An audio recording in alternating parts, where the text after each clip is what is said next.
بسم اللہ الرحمن الرحیم۔ صحیح بخاری حدیث نمبر 271۔ عائشہ رضی اللہ عنہا سے آپ نے فرمایا، گویا کہ میں حضرت صلی اللہ علیہ وسلم کی مانگ میں خوشبو کی چمک دیکھ رہی ہوں، اور اس حال میں کہ آپ صلی اللہ علیہ وسلم احرام باندھے ہوئے ہیں۔ بسم اللہ الرحمن الرحیم۔ صحیح بخاری حدیث نمبر 272۔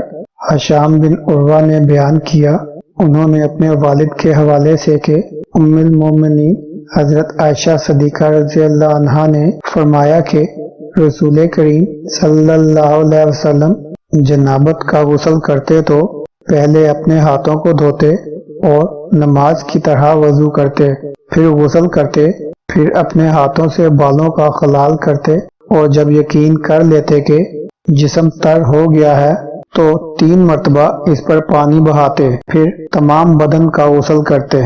بسم اللہ الرحمن الرحیم۔ صحیح بخاری حدیث نمبر 273۔ حضرت عائشہ رضی اللہ عنہا نے فرمایا کہ میں اور رسول کریم صلی اللہ علیہ وسلم ایک برتن میں غسل کرتے تھے، ہم دونوں اس سے چولو بھر بھر کر پانی لیتے تھے۔ بسم اللہ الرحمن الرحیم۔ صحیح بخاری حدیث نمبر 274۔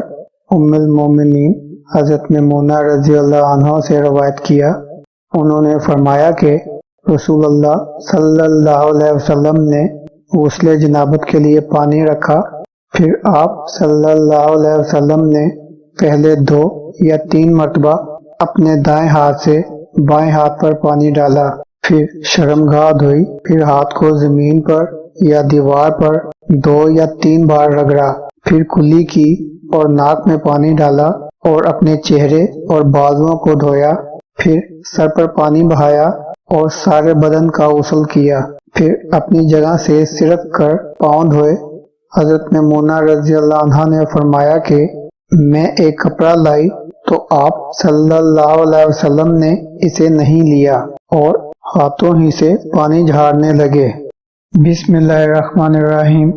صحیح بخاری حدیث نمبر 275۔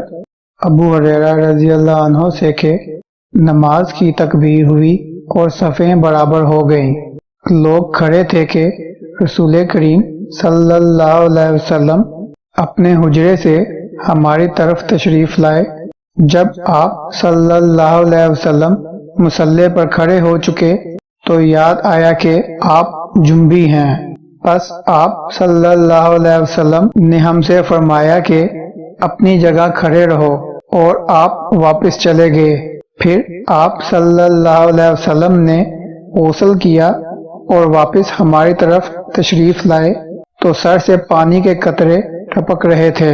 آپ صلی اللہ علیہ وسلم نے نماز کے لیے تکبیر کہی اور ہم نے آپ صلی اللہ علیہ وسلم کے ساتھ نماز ادا کی۔